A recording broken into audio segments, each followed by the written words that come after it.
Hey, first of all, I'm Kelly. Thank you so much for coming. I know the weather's beautiful and I appreciate you all so much. You're the reason why I stand up here for just so many reasons. So thank you, thank you, thank you. I want to first introduce you to my team. That's my sister. Troy is marketing. He's the brains behind all of this getting out in the open. So thank you for all you do. Aubrey is leasing. I don't know. You're like my ride on. I don't know what I would do without you. I'd probably quit. I don't know. So, and the rest of the team is out in the field doing their thing. So, but I do want you to go around and introduce yourself. You two come up here, and I'm going to tell you a quick thing. So, and I want to be respectful of the people who have to leave and sit. Yeah. So, long story short, so I've been a real estate broker for I don't know. But my story is that I started investing in real estate in the year 2000. I bought my first townhome, put $10,000 down, and then that was kind of propelled everything. You know, life happens, divorce happens, all of that. But long story short is that it took me $10,000. Fast forward, amassed a portfolio of 5 rental properties, did cash out refis, and was able to close and buy a business. I bought a company, and I'm surprised I didn't shit my pants when I signed the papers, but I did. I did it, and I've done that. I'm not gonna lie, I've done it. Highlight of your day. And now I found that I like buying companies probably more than shoes, which is very dangerous, but I'm so I'm very passionate to use my profession as a platform to help women attain financial freedom. Thank you for coming. Financial freedom through real estate investing. So we've hashtag MILF. I didn't know what a MILF was. Does anybody know what a MILF is? Yeah. You're the only one who doesn't know. I didn't know that a MILF is. So that's It's American Pie. If you haven't seen the movie American Pie, it'll give it a whole The best part of my day is the fact that is the best part of every day of my life when I found out she didn't know what it was. Right? And so that's when we created the new acronym, right? Thanks to Troy, now we've got MILF attire. And it's just, Yeah, so it's big, investing, lucrative, and fun. So so now we call these MILF mashups. This is our second one, and we're just gonna keep growing. The first one was great. We did want to do it quarterly, but now I want to do them every 2 months. So, but anyway, that's the whole point of that. And I'm very edgy and very confrontational and just in your face. I don't give a shit what people think, and I'm gonna be all over your mom. She already knows this. I can put a special on her because she was born out. That's such a blame. That's amazing. The future can handle it. All right. Yeah. Wow. See, shit pants. Cocky. Didn't have a choice. Great. Okay, so anyway, that's the point. And then I hashtag WTFF want the financial freedom, right? So I want you to have financial freedom. Statistically speaking, men rule the world. Your point of view is that it's a man's world. In this industry, in real estate, everything. You wanted to gain financial independence. You want to build wealth. You invest in real estate. Over time, it just proves. I mean, I bought a company. That's not normal. I bought it off real estate. There's no other reason. I didn't just bank money because I banked money. No, I didn't do that. And now I'm going to do it again. So, anyway, that said, I want women to understand that they've got the wherewithal, they've got the support. We as a brokerage can offer that service. We can find the properties, pick the properties, present them to you to help you invest in yourself. Because when you invest in yourself, then you can buy the Louis Vuittons or the companies or the shoes or whatever. So that's the point of us coming together as one, individually, collectively, supporting one another, and just, thank you, Serena. Thank you guys for being here. And I really, so we'll get to the case study, but more so importantly is that so the case study, maybe we do that first and, shit's off the rails anyway, so whatever, it's fine. But I want to talk about your property. So like, for example, we've talked a lot about syndications and whatnot. I had a bad syndication experience, but Tracy has kind of revived my love. So sorry, but what does it mean when you say syndication? Yeah, it's very I think I'm confusing. kind of I don't know lost. Okay. Syndication just conceptually means that you are the sponsor of either could be newly developed, but let's just say by an existing property, you set yourself up as a sponsor and you bring in passive investors, most likely as limited partners. And the idea of bringing in, creating an investor pool is referred to as syndication.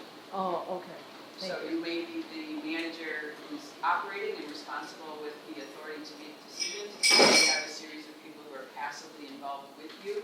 You have syndicated that investment and brought in those You get it partners. right. Okay, thank you. I understand. And people can tend to buy in at a lower level, so you can gain access for more people to potentially get to the financial freedom. Right. If you have multiple different properties for people to buy in with. And that's not what we're here. I mean, I want syndications mean it's like investing in a mutual fund, right? So I don't want the conversation to go to a syndication, but I want people to know that they can own something themselves too, because you can't cash out refi a syndication. You can't do that. Like you invest your money and then it gives you like a return, but it doesn't mean that my return was $50 a quarter. Really? Like that's fucking shit.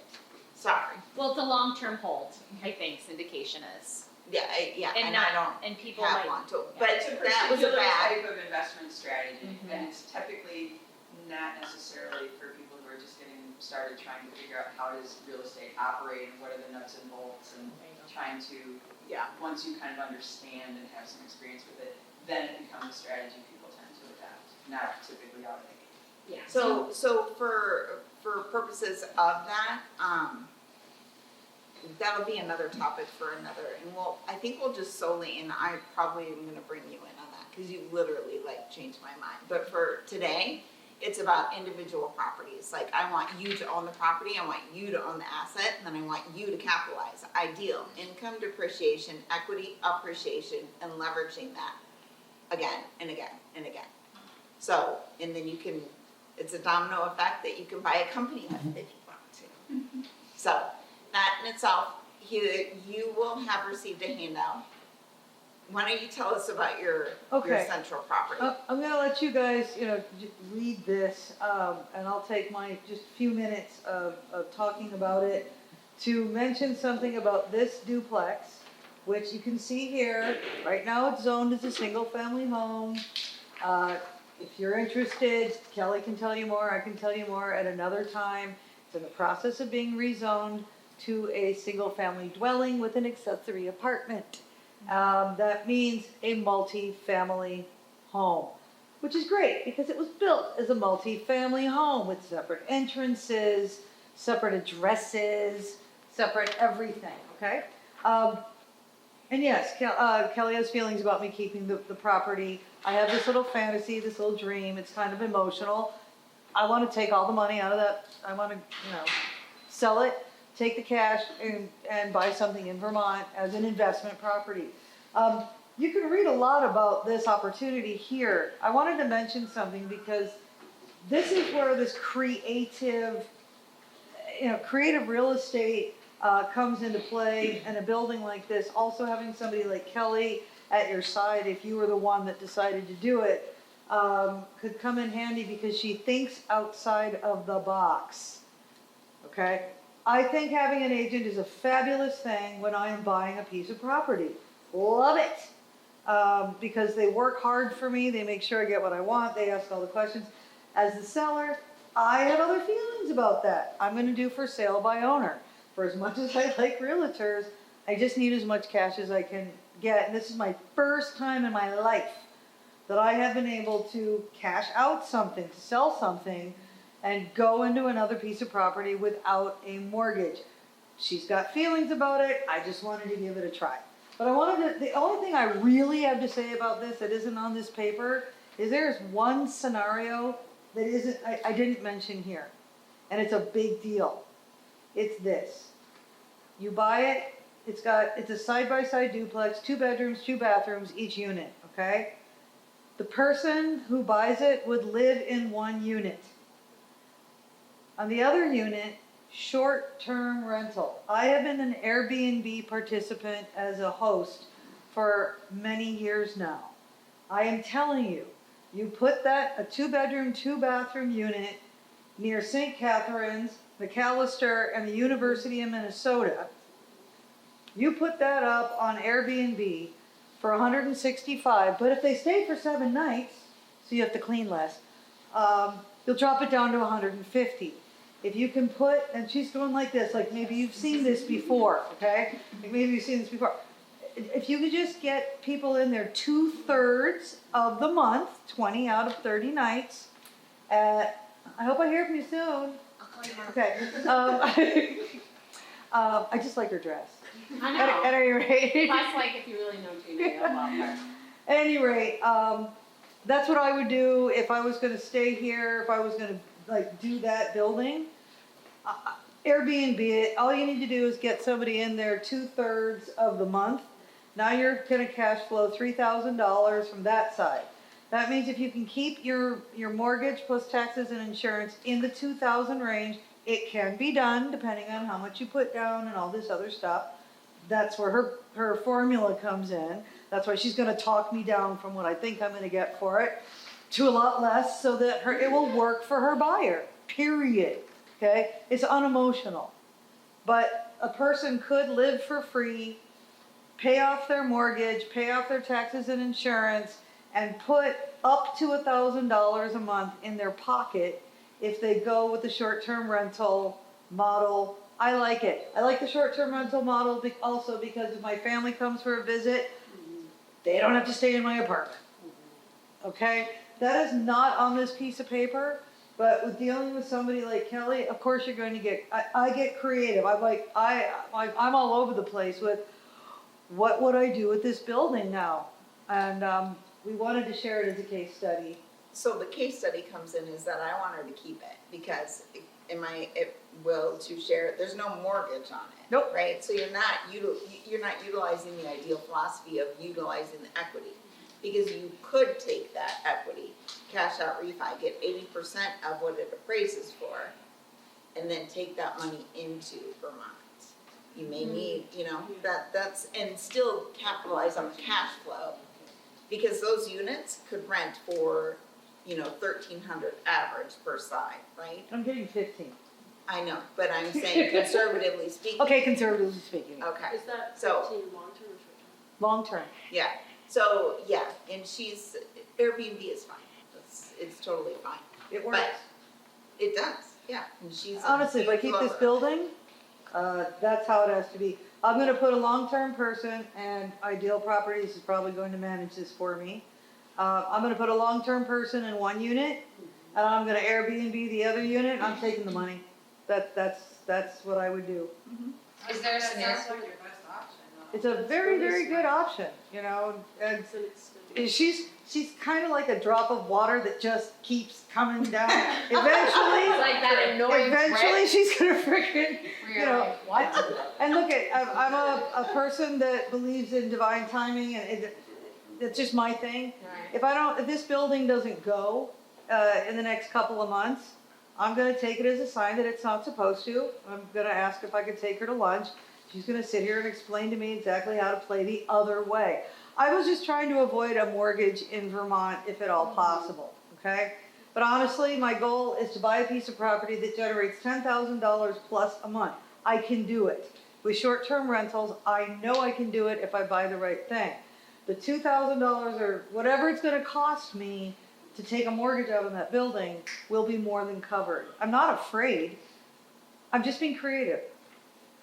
And that's You'll have really the what. double, but if you do it Kelly's way, you'll have the income from the St. Paul property plus the income from Vermont to cover the mortgage of St. Paul, or if you decide, or like the minimal mortgage of Vermont, and or both, right? But then you're also gonna have them paying down your mortgage that's left, so you get the tax benefits as Yep. well. I can't lose you guys. And I only get that because I've been hanging out with her for a while and listening to how she speaks.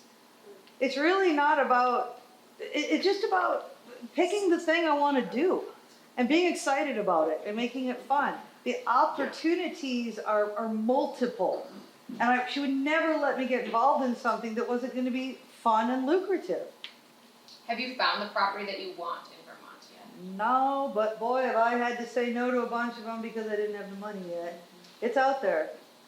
Okay, so I met a gal who had their primary was in Apple Valley, and they had paid off their mortgage, and they were moving out to Chanhassen for their daughter's school.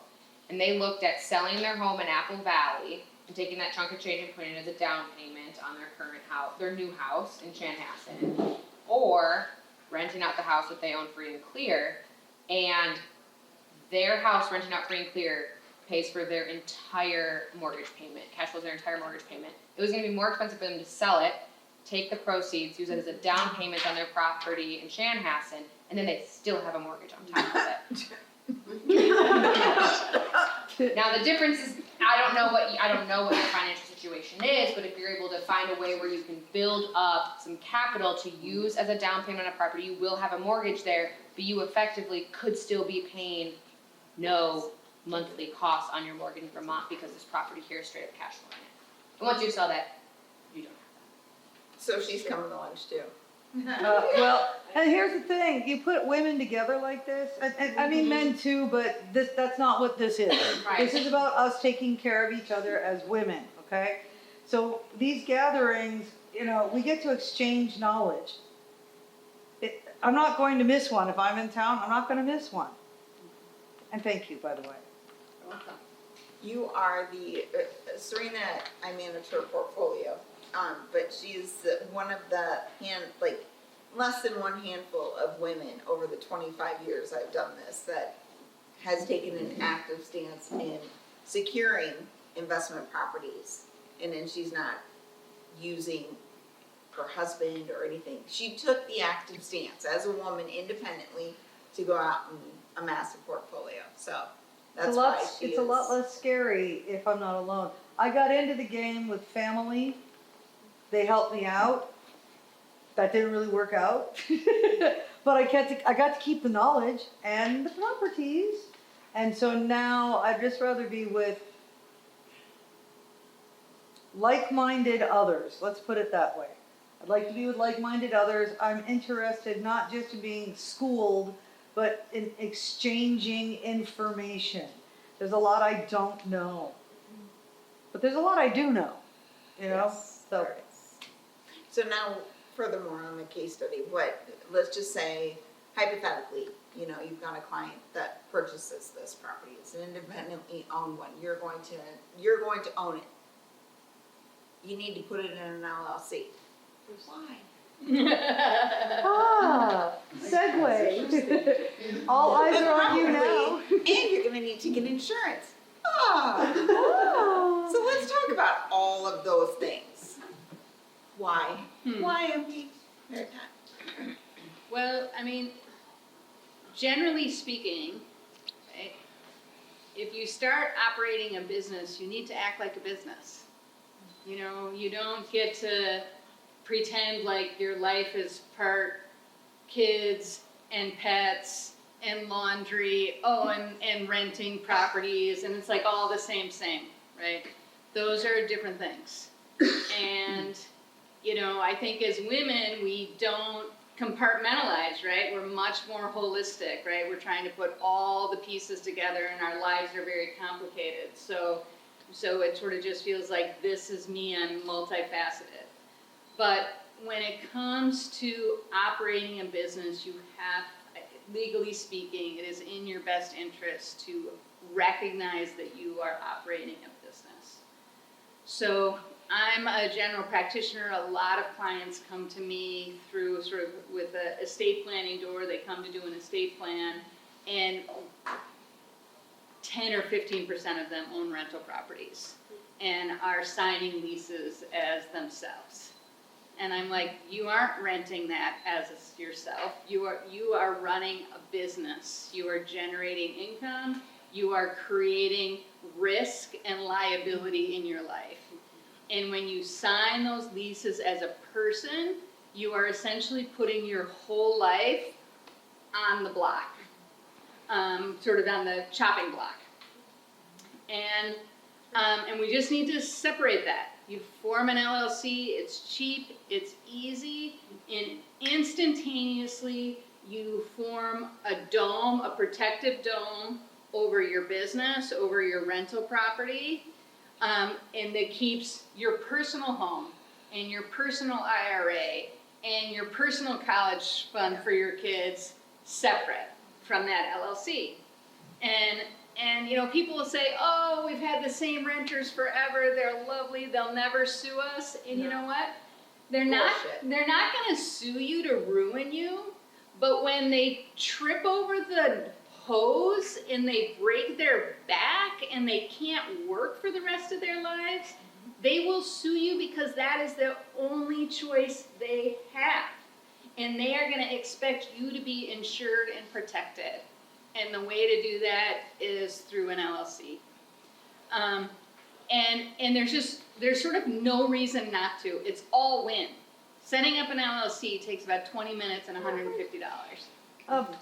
Will it raise my taxes if I put it in LLC versus my name? You can still homestead it if that's what you mean. No, I mean, let's say it's an investment property and it's not in my name, I form an LLC. Got it. It's something that I was told that, well, that's gonna raise your taxes. No, because an LLC is what they call a pass-through entity, right? So the income from the LLC or the expenses of the LLC pass right through to you. Okay. So the way you even file taxes, the 1040 federal form you fill out or whatever, does not change. The LLC is you, you are the LLC. Like an S corp, but different? Okay. These are great. Here we go. These are great questions. There we go. So, okay, so a couple different ways to think about entities, right? An LLC versus an Inc., right? An LLC, which is what my law firm is, versus Xerox, okay? An LLC is what they call a pass-through entity. So income from the LLC passes through to me as a person and I pay the taxes. Pass-through taxation, right? Xerox is a corporation. It gets double taxed, right? Because Xerox as a corporation pays taxes. Also, if I work for Xerox and they pay me money, I pay taxes on my income. Double taxation on that same income, okay? LLC corporation. So LLC is better, right? For what we're talking about here, pass-through entity, you're not getting double taxed. Okay, so what's up with an S corp? Okay, an S corp is a little bit of a hybrid, okay? And for some of us, an S corp is a good idea. My law firm is an S corp. Actually, I take that back. An S corp is a particular type of entity. However, as an LLC, you can elect to be taxed as an S corp. That's what I do. I'm an LLC for the insurance protection, but I'm taxed as an S corp. Why? Because when I get income as an LLC, it's only one kind of income. It's all wages, all taxed. You pay FICA, employment insurance, etc. on your entire wage. When you're an S corp, you get to take some as wages and some as distribution, as profit, right? So most people, when they run a business, as an owner, if you're taking everything your business makes as income, you're paying tax on everything and you're not earning any profit. It's all just wages. So being an S corp lets you separate that. You can take a fair living wage, you pay full taxation on that, but on distributions, you don't pay Social Security and FICA.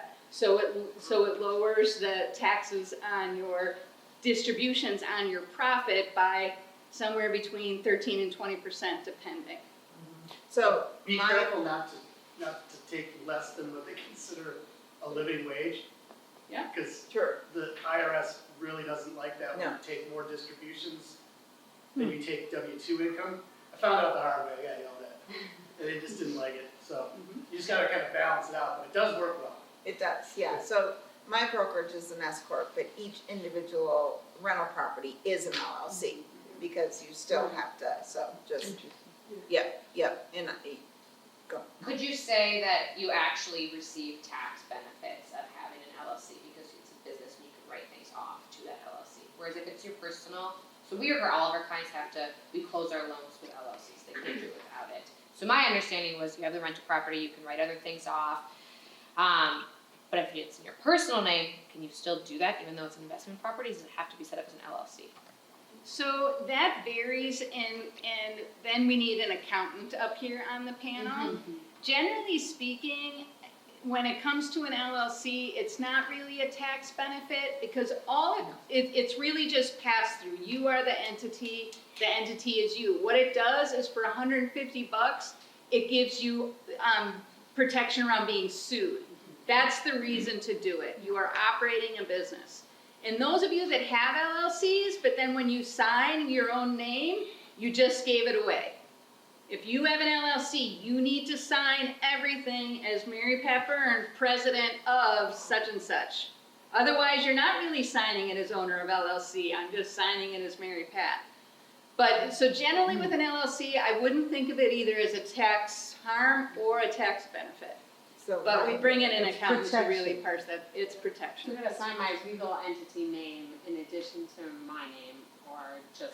You have to give yourself a title. Yeah. So Mary Pat President or Yeah. CEO or Yeah. Grand Poobah Okay. or whatever. Okay. And make sure you're signing it Yeah, as a representative of your business. Okay. Now your business happens to be you, Yeah. but when you sign that, you are operating as a business and not as a person Yeah. who's, Okay. paying a bill. otherwise. Any expenses, LLC or not, can be written off. Okay, I'm an accountant, so that was my previous life, so I can attest to all of that. You are? I am. Well, this is very good information, right? I'm so glad I got it right. I didn't pass the No CPA, I didn't pass the CPA exam, but I sure as hell tried. Then I moved on. Anyway, so, cool. Oh, Mary Pat, would you recommend that you do pay yourself if you have that investment LLC, or you don't need to? You can just let it do whatever it does and not take anything out of it. Yeah, I think it varies widely on what kind of income you're making. And if it's a rental property that you're generating, $1,500 a month, it's probably not gonna matter. Whereas if it's my, full-time wage, my full-time business, then how I classify my wages is gonna make a big difference. you should really buy that with the intention that you're going to use that as an escrow account, because when you purchase or you put that property in that LLC, you're gonna also wanna create a bank account in that LLC name. And so you should just if you don't need the cash, you really should just purchase a property with the intent to attain financial wealth, and hold it. Use that for repairs, maintenance, all of that. Yeah. I have a question. So the first property that I bought, I was only 22 and I didn't know all of that stuff. Now I do know to buy properties with LLCs and each individual property with its own LLC for protection of each individual property. But with my first property, it's a condo in Arizona, and I've only lived there for 6 months when I was 22, and it's been a rental since. What's the process of turning that into an LLC? Is that difficult? Is that even a question to ask right now? No, smart. So there would be two pieces to that, both cheap, both easy, and you could accomplish them tomorrow. One is to form an LLC, or if you already have an LLC can own more than one unit. And then the second thing would just be you do a quitclaim deed and you transfer that property from Susie to own to Susie LLC. Done. But use an attorney. Don't go on LegalZoom or any shit like that. Like, use an attorney. Use very fast. She said So it's really cheap. even if Can you you, do that for even if you use, I can't, but even if you use an attorney, we're like less than $500, probably way less than $500 Could like to get any you attorney millions of dollars of protection. What? Could almost any type of attorney do it? By family, friends in Arizona? that are Yeah, attorneys? probably. You You want can start with that phone call, yeah. You're gonna want like the meeting minutes and all of that jazz. You know, you just want that legal book. Okay. It'll, And make sure you call your insurance agent because insurance follows title. So if it's in your name and Perfect with the segue. loss in the LLC, right? So you want to make sure that you contact your insurance agent. yep. Ideal Properties is literally on my insurance policy. It's a And big deal. Yeah, I'm gonna defer to, Yeah, and in it's, regards, talk to me about your interest in the property so I understand. so basically, our management contracts require us to be listed as an additional insured to them. And primarily, it's not necessarily for the point of, you know, it's just protection on our part if we're working on their property. Yeah. Not that it wouldn't default back to our coverage, but You mean if you're working on their property, Yeah. doing something on the property? Yeah. Oh, okay. yeah, Got it. yeah. I thought if you meant as an additional insured, or we're paying you based off of a loss that would occur there. And it Instead could of- be if that's, like, for example, if something happens and, you know, insurance needs to kick in, it has yet to ever happen. Yes, yes, yep. But, yeah, So insurance follows title, right? So you are legally the insured, whoever you are, the LLC or your particular name. Individuals, property managers need to be listed for that particular reason. If there is some sort of large loss and that you're liable for that particular loss, that they're also protected on there. Because if it's your fault due to a particular loss on that property, right, you could obviously be sued correct. too. And so that's why everybody always asks. It's like rental company, you guys too, if you're renting it out to, if you're renting your space out, make sure that you're listed as an additional insured, as an LLC, Oh, an additional interested party. 100%, that is super important to, and that's for short-term, long-term. yeah, with anything, yep. Mhm. So why explain insurance? Because a majority of my clients don't understand that insurance is so important for the sole reason that, you know, you can't, let's just say you purchase a condo or something in an association. The Yeah, association yeah, covers association, that, that's but it's super not huge. enough, like general liability, umbrella, like all of that. Well, I'm gonna go into two separate things, because right now in the market, right now, this is really good information to have. So if any of you guys are in associations or have any sort of contact with associations, make sure, they are the individuals insuring large associations. I'm not one that insures large associations, I insure the individuals within the associations, does that make sense? And so, the large associations, insurance companies are saying, hey, you know what, we don't even wanna insure buildings anymore. So they're changing dramatically because insurance companies are losing money. So all that you're getting is a letter in the mail, either saying we're no longer insuring or we're changing insurance. And if you don't read that letter, you could be out thousands of dollars. So what I mean by that is an association changed their loss assessment deductible from $10,000 to $50,000. If you don't contact the regular insurance company, which would be somebody like myself, to say, hey, my association's insurance is changing, I need you, what do we need to do? And I notice and I read that it goes from $10,000 to $50,000, and all of a sudden they have a loss assessment of $30,000 and they forgot to contact me, they are out $20,000. Yeah. This is a really huge part in the market right now, just because I just had somebody call me twice last week asking if I insure associations. I do not. I will help you find somebody that does. I always say, come to me as a resource and I will find you somebody. I will never tell you I can't do anything. I will help you find somebody that can. But that is huge right now. And then all they do is send you an email or they send you a letter and they're like, oh, I never got it, right? And you can say, as a lawyer, right? All the time. It's, well, did you get the email? Your contact information is, so that's huge. In regards to just purchasing a property, right? So you go and purchase a property. If you have a mortgage, the lender's gonna require you guys to have insurance. So a lot of the times, it's just a natural process of purchasing because the lender requires it. But if you are going out and just paying cash, there's not one person that's gonna tell you to go get insurance. Maybe you as a broker, maybe, you know what I mean? But for the most part, I will always make sure that we get a copy before we do business. yes, but some people go out there and just purchase, right? Correct. Without a broker, without anybody. Correct. So if you don't have a Kelly, right, so you would need to make sure that you go get insurance. I've had plenty of people call me and be like, oh, I purchased it 2 weeks ago.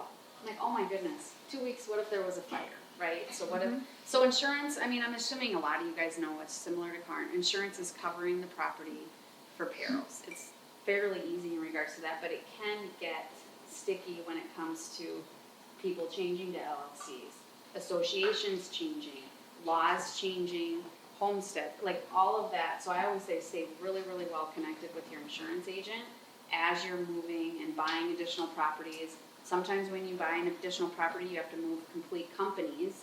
You know, what does that cost look like to you?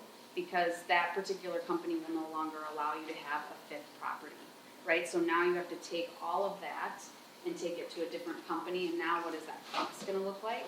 So I think it's really important to look at all your aspects of costs, because some people will be like, oh my gosh, I didn't even realize that my insurance was gonna cost this amount, or I would have to completely change the whole portfolio.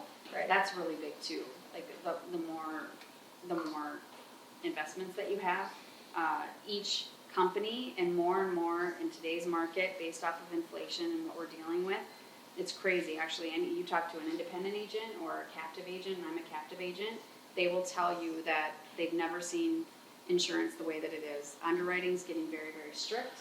So there might be properties where if you purchase a 1910 home, maybe you can't find insurance, right? So just make sure that you have the resource, anybody to talk to before you actually go down too far. I think in regards to the insurance piece of it. Yeah. So In the assessment, I was just talking to my agent just yesterday, because they did that same thing, 25 to 50,000. that's a lot of money. It's a lot of money, and if you don't, so, And it is a big deal. I just bought a condo in Oregon in the forest land, and I didn't even think I wouldn't be able to get insurance. But when I went to get my HO6 policy, I talked with 4 insurance agencies, and we could find one carrier that would give me insurance, and it was really expensive, of course. Right, But yeah, but I mean that really is a big issue right now. Yeah, I've never, I mean, I've been doing business for 22 years in insurance, and I've never seen it like this. With rates are extremely volatile. This is just good information. Rates are extremely volatile, and individuals just want to be like, oh, I'm going to go to a different company. Yeah. And it's like, I don't know, I don't think that's always the greatest thing, because we're taking rates at a certain time, they will take those rates, and then you gotta come back. And then you have to go through underwriting again. So if you trust the agent that you, really trust, just like you trust you guys, if I can't help a customer, I'm 100% hands down, you gotta find somebody else. I cannot help you, I'm gonna help you find somebody else. Like, if you have a trusted agent that you need, it's like a lawyer, it's like a doctor, it's like a broker, you need an insurance agent, especially when you start to purchase more and more properties and you start to acquire more assets. Accountant. Yes, an accountant, and you acquire more assets, and you need to be protected. The umbrella policy is that, it's just really, really important. But I will tell you, just on your personal notes, you guys will start seeing dramatic increases. My home increased by 50%, a $2,000 increase on home. That's a dramatic increase. Yeah. But yet I even shopped it out to be like, is it me? Is it? I'm like, nope, everybody is, we're dealing with a lot right now in regards to just the cost. True. It's across the board. That's a good question, Melinda. Would you recommend umbrellaing your investment properties? Yes, 100%. Yeah. Because you're protecting your income. Yeah. So. But I think it depends if you put it in an LLC or not. What if the LLC is making money? Well, That's the goal. So I'm not saying that on the Depends. personal side, yep. right? But let's say the umbrella piece on the LLC.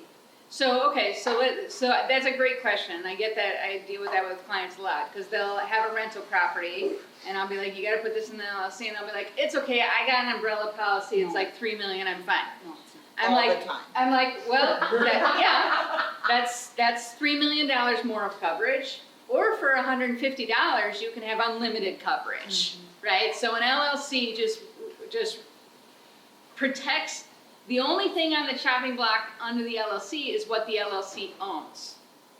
So if the LLC doesn't own anything, if the LLC is making $100 a month and doesn't have much equity in the building, then there's not much on the chopping block. But as soon as you start building equity, if you are acquiring money in an LLC checking account and it's growing, then yeah, now there is something to insure under it.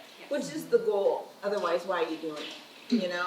That's the goal, so, yeah, I mean, set it up right, and that's, so to go back full circle, so, you know, everybody, any investor who's new to the market in investing in real estate, they get hooked on the pennies. Now, pennies don't matter, they do, but if you look and we run the numbers and we do all of the pre-footwork to make sure that you are investing in a solid investment from the beginning, from year one, making sure you get 5% cash on cash, 10% total return, you know, it's just gonna exponentially increase, you know, it's going to be an investment. We run those numbers before we would pitch that property to you. And so we account for LLC charges for, you know, because I think I did the math and it's like, your premiums will increase maybe 20%.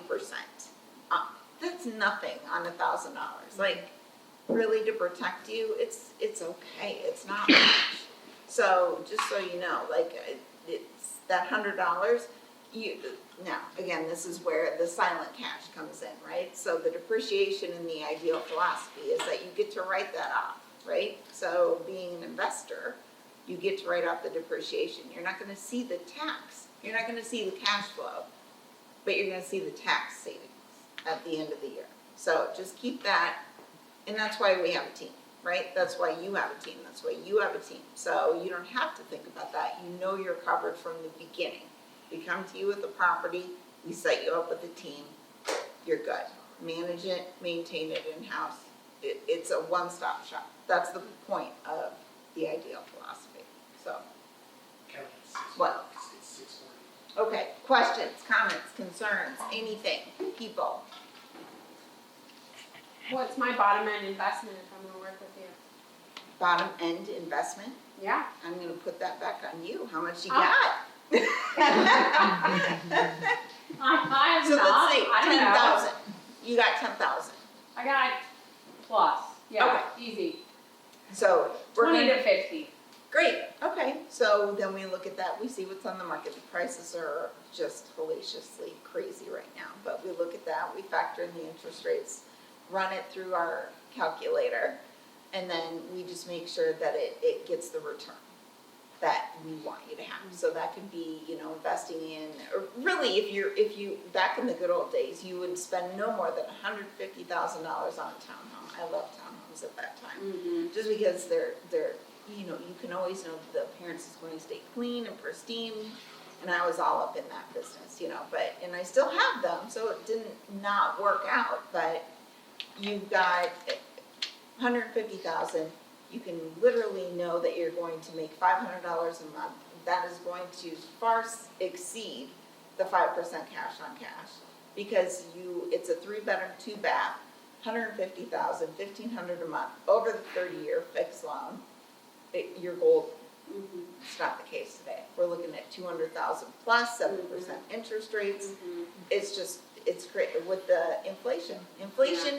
That's why pick up the pennies, people. I don't care, sanitize those suckers, because those suckers will be worth $1,000 the rate we're going pretty soon, you know? Like it's inflation is real.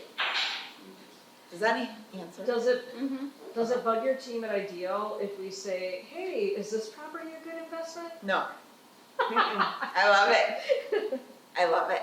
No, I love it. If I had all the time in the world, I would search all the properties, run them through all the calculators and just be like, yeah.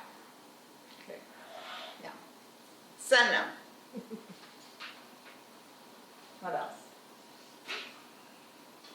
So do you connect your clients with, bless you, with like mortgage brokers who actually get them into this? Are they all cash buyers or, They can be, okay, and we want to deter them away from using all cash. We want them to maximize the cash they have with multiple down payments to amass multiple properties. That's the goal of that.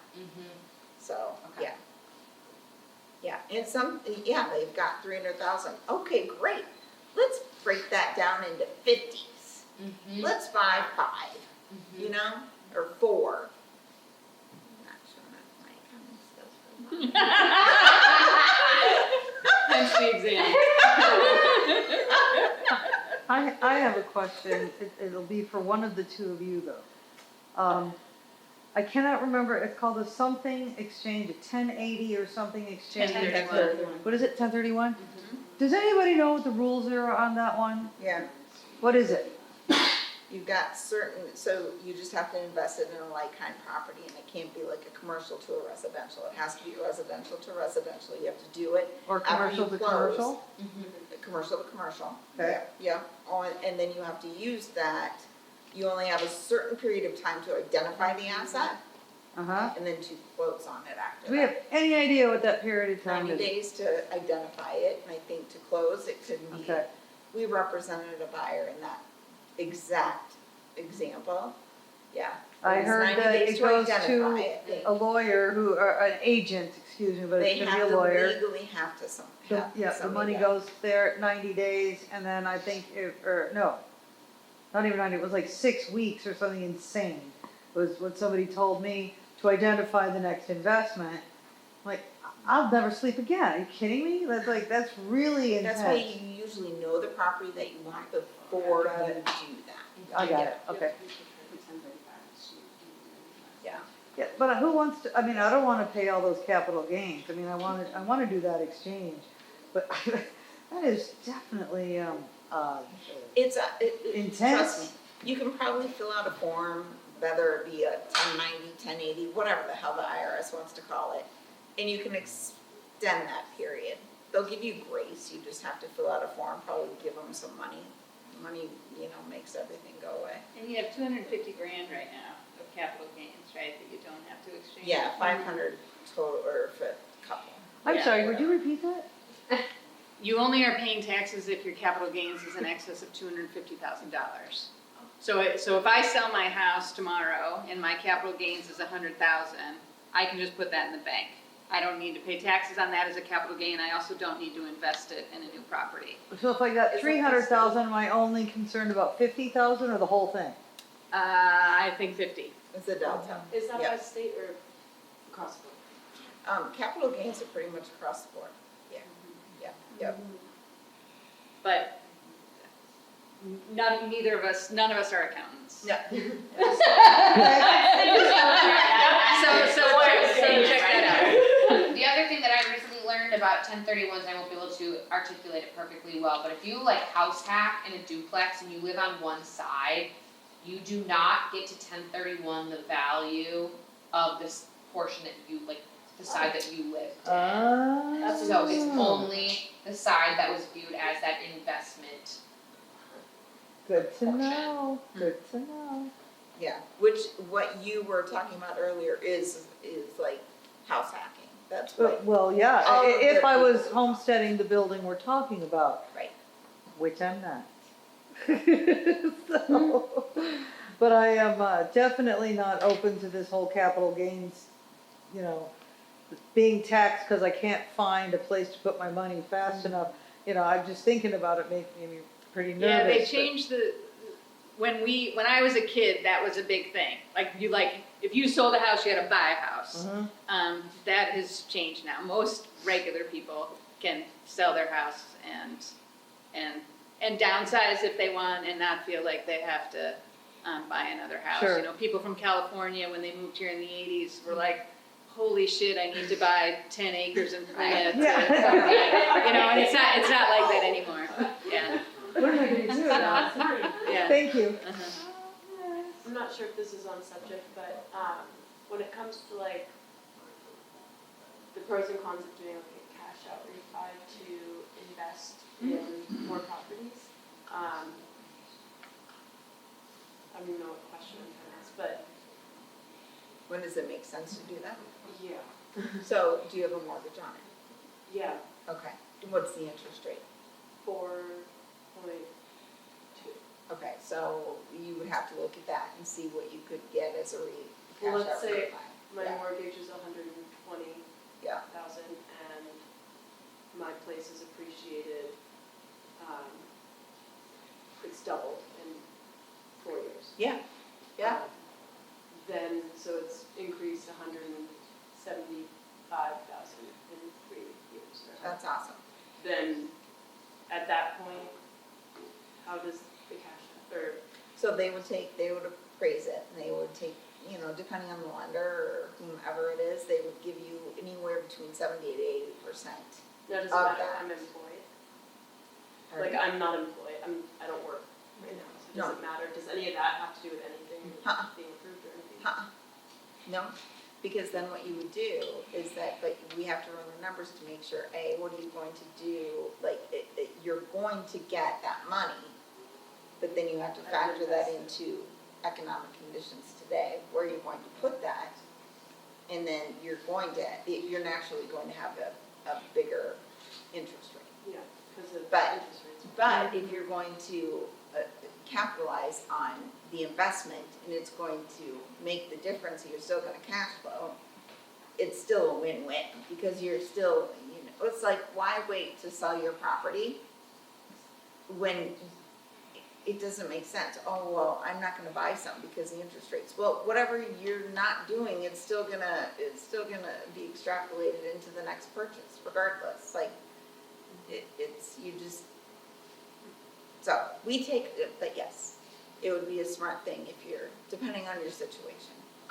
I think our clients who want to refinance out of their projects and do a cash out refi have been running into issues with the increased interest rates right now, and still being able to cash flow those properties has been really difficult. So like whatever your mortgage would end up bumping up to, that's been increasingly more difficult for people. And so, and then Fannie and Freddie changed their seasoning period too, which made it really difficult. So a lot of our clients, if they want to do a cash out refi, they're going to local banks. And this is just hard money in particular because we're shorter term, but like they're being offered like super shit terms because our loan term is like 8 months to get in, fix the property up, increase the value, and then refi out. And they're like, well, I don't have this long term between, from our loan and this next one. So it's been just increasingly difficult with the way that the market is, so. So I can tell you, I did take on a rate increase because it made sense. Because I could increase the rents to offset that change. It wasn't so drastically different. I'm still cash flowing. Yeah. I just wanted to make sure that that cash that I took out was going to use and make more than what I'm paying. And that interest rate that I was using on the down payment for that was going to still be worthy, because if anything else, I've still got my values that are still way, like, you never want a mortgage that's more than the value of the property, right? So there's that. Well, that's interesting. I've just been thinking about all that for a while. So Good. the mortgage is like, it's like $800 and I can bring in $6,000 a month with Airbnb. Oh, yeah. There's so much to do. Oh, gosh. Oh. Well, that's amazing. That's Well, that's amazing. amazing. That's amazing. That's exactly what I'm I'm 22-year-old me when I bought it. That's a success story to tell. You should be proud of yourself for that. Thank you. A woman's world here. And this is gonna be for the whole group, specifically for the lawyers, the accountants, and the bankers, and whoever else wants to chime in on this. I have a property that, we're gonna use this as a scenario. You have a property that is owned for 34 years. It has increased in value dramatically over those 34 years. With your comment of the capital gains, the $250,000 mark, okay, so now I got another $450,000, say I sell it for $700,000. now I got that $450,000 mark, do I take the original investment out of that 450, or does it come out of the 250? Well, if you hold on to it and pass it on to your kids at your death, the capital gains are washed away. And your kids take it over as the at fair market value. So, So you're gonna have to pay. Well, I know I'm gonna have to pay, but the question was.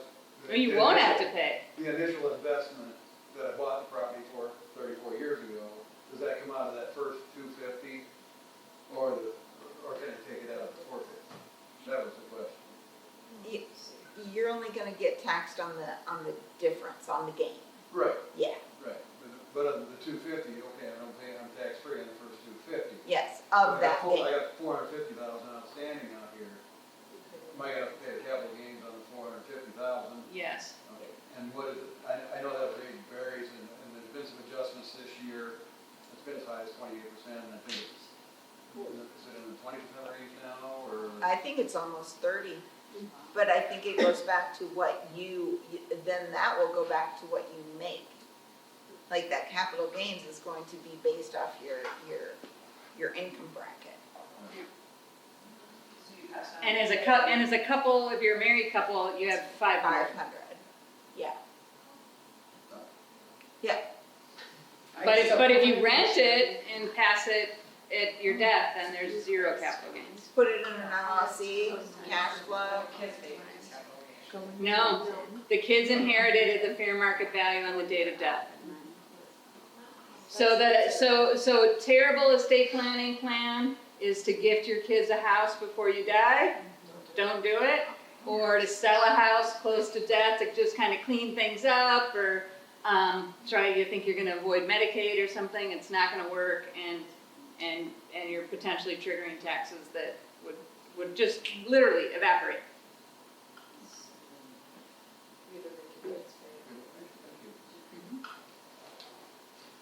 Also, like related but not, I just learned that you want to make sure if you do hold on to those properties, you put them in a trust and not your will. That was like mind blowing to me, that like. So you should have a will and a trust. Yes, so like so like all you should that have go both, into but- a trust Yes. that's willed.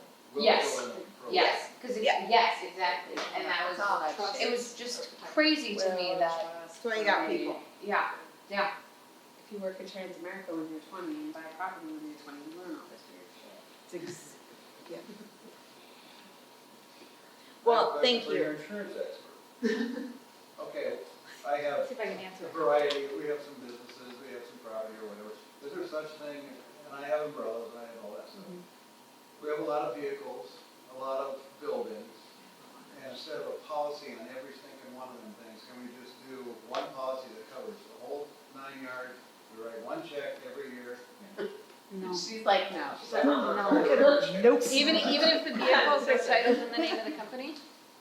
Well, I think what he's saying is, I mean, on the, like, you can have your own vehicle policy, but he's saying like he's got his vehicles, he's got his home, he's got his, can I just have one policy wrapped in one, these are all just write companies. one check? Got It's it. all company stuff, not my personal stuff, the company vehicle. What if I own a company and the company owns 4 vehicles? Yes, you can I have a can business have owner's a policy. business policy that includes those vehicles. Do you have a business owner's policy? That's what I'm looking for. Yeah, business owner's policy, that will cover everything, yes, 100%.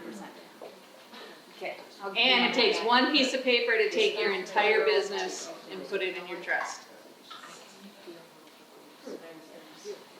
Just everybody remember one thing, you're writing a lot of checks and paying a lot of taxes, calm down, you're making a lot of money. I don't wanna hear you crying about it. I'm just trying to save a tree. I get you, man, I hear you. That's what they always say, if you're paying a lot of taxes, you're making a lot of damn money. Why are we talking about trees? There's called electronic payments. I don't know. Those are new. I'm old school. Literally.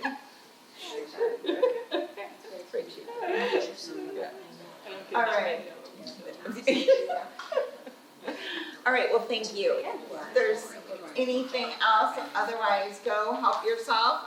This was very insightful, I think, and we taped it, right? Yes. We taped it, so there's gonna be, I didn't sign a release.